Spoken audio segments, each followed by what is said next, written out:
નમસ્કાર. ચાલો આજે એક એવી સુંદર ગુજરાતી કવિતાની સફર પર નીકળીએ જે આપણને યાદ અપાવે છે કે આપણા જીવનમાં એક શિક્ષકનું સ્થાન કેટલું અમૂલ્ય છે. વાહ! કવિતાની શરૂઆત જ જુઓ, કેટલી જોરદાર છે. શિક્ષકને જ્ઞાનનો સાગર કહ્યા છે. વિચારો, કોઈ તળાવ કે નદી નહીં, પણ સાગર. આ એક જ શબ્દ એમની ભૂમિકા કેટલી વિશાળ અને ઊંડી છે એ બતાવી દે છે. અને આ સાગર માત્ર જ્ઞાનનો નથી, એ પ્રેમથી જીવનને ભરી પણ દે છે. તો ચાલો આ પહેલા વિચારને જરા ઊંડાણથી સમજીએ. કેવી રીતે શિક્ષક જ્ઞાનનો સાગર અને પ્રેમનું હૃદય બંને છે? એટલે વાત ખાલી માહિતી કે ફેક્ટ્સ આપવાની નથી, બરાબર? કવિતા એ જ કહેવા માંગે છે કે સાચું શિક્ષણ તો કાળજી અને સ્નેહ વગર અધૂરું જ છે. જ્યારે જ્ઞાન અને પ્રેમ આ બંને વસ્તુઓ મળે ને, ત્યારે જ તો વિદ્યાર્થીના જીવનને એક સાચો અર્થ મળે છે, એક હેતુ મળે છે. પણ શિક્ષકનું કામ શું? ખાલી જ્ઞાન આપવા પૂરતું જ છે? જરા વિચારો, જ્યારે જીવનમાં કન્ફ્યુઝનનો અંધકાર આવે ત્યારે શું? બસ અહીં જ કવિતા શિક્ષકની એક બીજી ખૂબ જ મહત્વની ભૂમિકા બતાવે છે, એક ગાઈડ તરીકેની, એક સાચો રસ્તો બતાવનાર તરીકેની. આહા, કેટલી સુંદર વાત છે! શિક્ષક ખાલી ચોપડીઓમાંથી નથી ભણાવતા, એ તો સંસ્કારનો દીવો પ્રગટાવે છે. એ દીવો જીવનના એવા અંધારામાં પણ રસ્તો બતાવે છે જ્યાં આપણને સમજ નથી પડતી કે શું સાચું છે અને શું ખોટું. અને જુઓ, આ સંસ્કારનો દીવો કોઈ ટોર્ચ જેવો નથી કે જે થોડીવાર ચાલીને બંધ થઈ જાય. ના, આ તો એવા કાયમી મૂલ્યો છે જે શિક્ષક વિદ્યાર્થીની અંદર રોપે છે.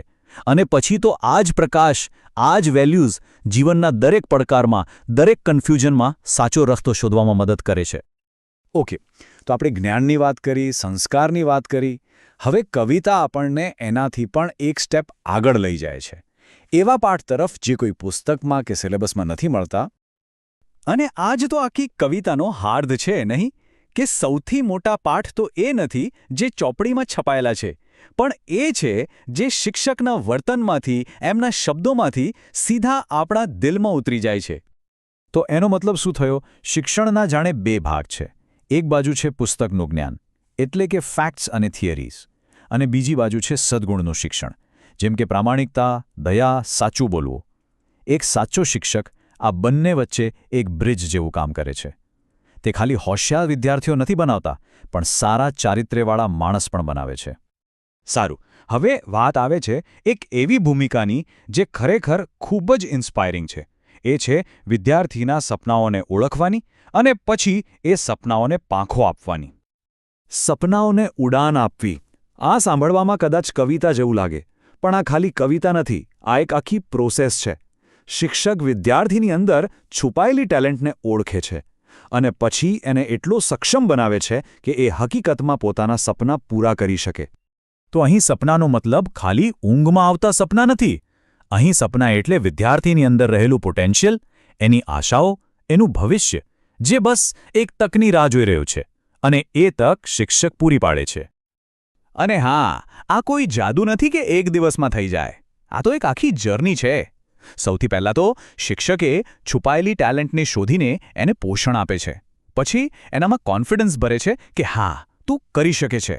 અને છેલ્લે એને એવું મોટિવેશન આપે છે કે એ પોતાના સપના પાછળ ઉડાન ભરી શકે. ચલો, આ બધી વાતો પછી કવિતા આપણને એક છેલ્લા પણ સૌથી ઊંડા સવાલ પર લાવીને મૂકી દે છે. સવાલ એ છે કે શિક્ષકનો પ્રભાવ ક્યાં સુધી રહે છે? શું સ્કૂલ પૂરી એટલે એમનો રોલ પણ પૂરો? અને કવિતાનો જવાબ સાંભળો. શિક્ષકનો પ્રભાવ ક્લાસરૂમની 4 દિવાલોમાં બંધાયેલો નથી. એ તો એક એવો પડઘો છે જે આખી જિંદગીભર આપણી સાથે રહે છે. જીવનના દરેક મોડ પર એમની શીખ, એમની પ્રેરણા આપણને યાદ આવે છે. તો પછી આ બધાના અંતે કવિતા આપણી સામે એક મોટો સવાલ મૂકે છે. તો પછી જીવનની અસલી સુંદરતા છે શું? આ સવાલ આપણને વિચારવા પર મજબૂર કરે છે કે જીવનનો સાચો અર્થ ખરેખર ક્યાંથી મળે છે? અને જવાબ જેટલો સિમ્પલ છે એટલો જ ઊંડો પણ છે. જીવનની સાચી સુંદરતા કોઈ વસ્તુમાં નથી, પણ એ દૃષ્ટિમાં છે, એ નજરમાં છે જે આપણને શિક્ષક પાસેથી મળે છે. એમની પાસેથી મળેલું જ્ઞાન જ આપણને જીવનને સાચા અર્થમાં જોતા અને માણતા શીખવે છે. તો આ અદ્ભુત કવિતાની સફરના અંતે ચાલો આપણે સૌ પણ આપણા જીવનમાં આવેલા તમામ શિક્ષકોને મનથી વંદન કરીએ. એ બધા જ શિક્ષકો જેમણે અગણિત જીવનોને જ્ઞાન અને પ્રેમથી રોશન કર્યા છે. સૌને શિક્ષક દિવસની ખૂબ ખૂબ શુભકામનાઓ.